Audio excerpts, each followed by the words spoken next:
friends, welcome to our YouTube channel Wakde's World of Concept. So friends, today we are going to study our 10th chapter Disaster Management. आज आपण या lesson मधील next disaster पाहणार आहोत volcano. Volcano म्हणजे ज्वालामुखी. A volcano is a natural event or phenomenon. The interior of the earth is very hot. Movement of hot substances continuously occur from the interior towards the surface of the earth. As a result, sometimes the solid, liquid and gaseous substances below the earth's crust are pushed towards the crust. When these substances come out of the earth crust in an eruption and start flowing, it is called a volcano. आता volcano ज्वालामुखी म्हणजे काय, तर volcano is a natural event or phenomenon म्हणजे ज्वालामुखीचा उद्रेक होणं ही काय आहे, एक नैसर्गिक घटना आहे. The interior of the earth is very hot. आता पृथ्वीचा जो अंतर्भाग आहे तो कसा आहे, अत्यंत उष्ण आहे. आणि या पृथ्वीच्या अंतर्भागामध्ये काय होत असते, सतत अशी मूवमेंट होत असते continuously. As a result, sometimes the solid and liquid gaseous substances below the earth crust are pushed towards the crust. मग अशा वेळेला पृथ्वीच्या भूगर्भामध्ये असणारे सॉलिड म्हणजे घन पदार्थ असतील, घन किंवा लिक्विड अँड गॅसियस म्हणजे द्रव आणि वायू स्थितीमध्ये असणारे हे जे सबस्टन्सेस आहेत पदार्थ, ते काय होतात, पृथ्वीच्या कवचाकडे पुश ढकलले जातात.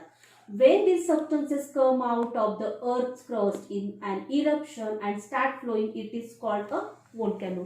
आणि हे जे सबस्टन्सेस आहेत, gaseous, solid and liquid substances, ते अर्थ क्रस्ट कडे ढकलले जातात आणि काही वेळेला ते काय होतात, पृथ्वीचं जे कवच आहे ते फोडून ते बाहेर येतात आणि काय होतं, त्याचं वहन म्हणजे त्याचा उद्रेक होतो. यालाच आपण काय म्हणतो, volcano म्हणजे ज्वालामुखी.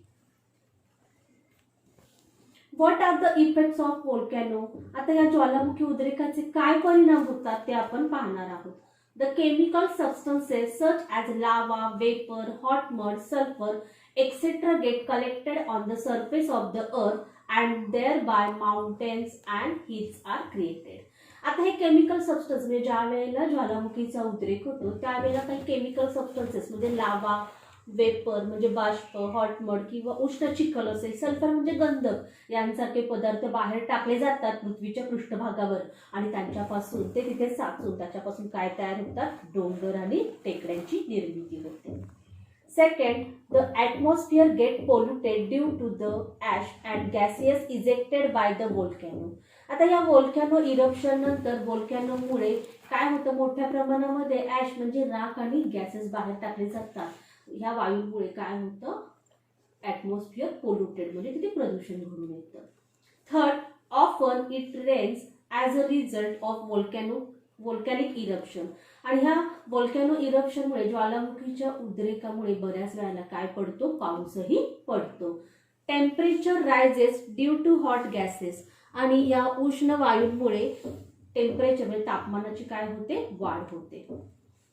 Forest and settlements get buried under the hot mud. आणि या ज्वालामुखीच्या उद्रेकानंतर बऱ्याच वेळेला जंगल असेल किंवा मानवी वस्त्या ह्या काय केली जातात, त्या चिखलाखाली, या उष्ण चिखलाखाली गाडल्या जातात. Volcanoes eruption in the sea as they do on land. The same substances that come out during the eruption of volcano on the land are ejected during the eruption of volcano in the sea. Sometimes islands are created due to the eruption of volcanoes in the sea. आता आपण पाहिलं हे जे volcano आहे म्हणजे हा ज्वालामुखीचा उद्रेक फक्त जमिनीवरतीच होत नाही तर तो पाण्यामध्ये म्हणजे समुद्रामध्ये वगैरे सुद्धा तो होत असतो. आणि ज्या वेळेला असं व्होल्कॅनो इरप्ट होतं समुद्रामध्ये त्यावेळेला तिथे काय होतं, नवीन आयलंड्स म्हणजे बेटांची निर्मितीही होत असते. It is not possible to prevent the eruption of volcano, to stop it after it erupts or to control it. However, by means of science and technology, it is possible to predict an eruption and take immediate steps for disaster management. आता हा जो volcano आहे, volcano eruption असेल ते आपण थांबवू शकत नाही किंवा हे शक्य नाहीये की ते थांबवणं किंवा त्याच्यावरती नियंत्रण मिळवणं. हे काही शक्य नाही. परंतु सायन्स आणि टेक्नॉलॉजीमुळे आपण जे आपत्ती व्यवस्थापन आहे ते आपण काय करू शकतो तातडीने, म्हणजे त्याचं व्होल्कॅनो इरप्शनचं भाकीत करणं किंवा त्यानुसार व्यवस्थापन करणं हे आपल्याला सायन्स आणि टेक्नॉलॉजीमुळे काय झालेलं आहे, शक्य झालेलं आहे. नाव नेक्स्ट डिझास्टर इज सुनामी. आता what is mean by tsunami? What is an earthquake? भूकंप म्हणजे काय? अर्थक्वेक म्हणजेच काय? भूकंप. What will happen if an earthquake and volcanic eruption occur at the bottom of the sea. आता भूकंप म्हणजे काय? जर हा जो भूकंप आहे समुद्राच्या तळाशी जर भूकंप आला तर काय होईल हे आपल्याला पाहायचं आहे. As on land, earthquakes and volcanic eruptions occur at the bottom of the sea too. If an earthquakes occur at the bottom of ocean, the energy release push the water upwards. As a result of this, a peculiar type of waves are formed. These waves are not very high near the source, but they start spreading very fast to long distances. The velocity of these waves is 800 to 900 km per hour.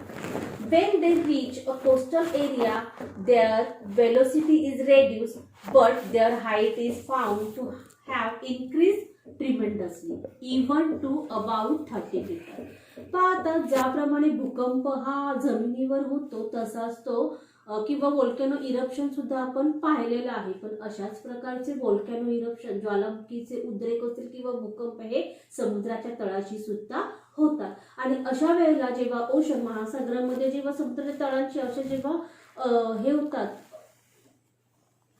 Volcano eruption होतं त्यावेळेला मोठ्या प्रमाणामध्ये तयार होणारी energy ही पाण्याकडे काय होते, push केली जाते, ढकलली जाते. आणि याचाच रिझल्ट म्हणजे पाण्यामध्ये काय होतात, मोठ्या वेव्स म्हणजे लाटा तयार होतात. आता ह्या ज्या लाटा आहेत, these waves are not very high near the source but they start spreading very fast to long distances. आता जिथे यांची मूळ स्थान जिथे त्या निर्माण होतात तिथे त्या काही एवढ्या मोठ्या नसतात, पण त्या काय होतात, वेगाने त्या स्प्रेड व्हायला सुरुवात होतात. आणि त्यांची वेलोसिटी ही किती आहे, 800 to 900 किलोमीटर पर आवर, म्हणजे एवढा ताशी वेग या लाटेचा असतो. आणि ज्या वेळेला त्या कोस्टल एरियापर्यंत पोहोचतात तेव्हा त्यांची वेलोसिटी काय होत जाते, रेड्यूस होत जाते. पण त्यांची हाईट ही किती असते, इवन अबाउट 30 मीटर्स एवढ्या उंच ह्या लाटा तयार होत असतात. Such a wave generated by an earthquake or volcano occurring on the ocean floor is called a tsunami. Tsunami, आता सुनामी म्हणजेच काय, अशा या प्रचंड अशा ट्रिमंडस लाटा तयार होतात समुद्राच्या तळाशी आणि यालाच आपण काय म्हणतो, tsunami. Tsunami is a Japanese word which means harbour wave. Tsunami हा काय आहे, जापनीज वर्ड, त्याचा अर्थ होतो हार्बर वेव्ह. हार्बर वेव्ह म्हणजेच काय, अशा मोठ्या किनाऱ्यावर येऊन धडकणारी पाण्याची मोठी लाट म्हणजेच काय, सुनामी. नाव प्रिकॉशनरी मेजर्स. प्रिकॉशनरी मेजर्स मध्ये आपण काय काळजी घेऊ शकतो. वेन अ सुनामी वेव्ह, उपाययोजना इथे आपल्याला दिलेल्या आहेत सुनामीच्या. When a tsunami wave is form due to an earthquake on the sea floor, it is necessary that an immediate estimate is made of its progress and warning of the danger is issued to the people in the coastal area. For this purpose, an artificial geostationary satellite of great use. आता अशा प्रकारे tsunami जी येते, ह्या tsunami येण्याची जी सूचना आहे, धोक्याची सूचना ही कोस्टल रिजन म्हणजे किनारपट्टीवर असणाऱ्या लोकांना देण्याची उपाययोजना ही या कृत्रिम सॅटेलाइट्सद्वारे म्हणजेच आर्टिफिशियल जिओस्टेशनरी सॅटेलाइटचा आपल्याला यासाठी काय होतं, उपयोग हा होत असतो. आता पुढील डिझास्टर आपण डिस्ट्रक्टिव्ह इफेक्ट्स ऑफ सुनामीज. आता डिस्ट्रक्टिव्ह इफेक्ट्स ऑफ सुनामीज म्हणजेच या सुनामीचे विघातक परिणाम कोणते होतात ते आपण पाहणार आहोत. First, building and other constructions are destroyed. आता सुनामीमुळे आपल्याला माहिती आहे मोठ्या प्रमाणामध्ये बिल्डिंग असेल, कन्स्ट्रक्शन बांधकामाचं काय होतं, मोठं नुकसान होतं. There is a large scale loss of life and financial loss. म्हणजे इथे वित्तीय हानी तर होतेच, त्याचबरोबर जीवितहानी सुद्धा मोठ्या प्रमाणामध्ये होते. Boats and ships near the coast get damage. आता ह्या किनाऱ्यावर असणाऱ्या बोट शिप्स यांचं सुद्धा मोठ्या प्रमाणात नुकसान होतं. Trees get uprooted, landslides take place on the large scale. Trees get uprooted म्हणजे मोठी मोठी झाडं सुद्धा उन्मळून पडतात आणि त्याचबरोबर लँडस्लाइड्स म्हणजे भूस्खलन सुद्धा मोठ्या प्रमाणामध्ये घडून येतं.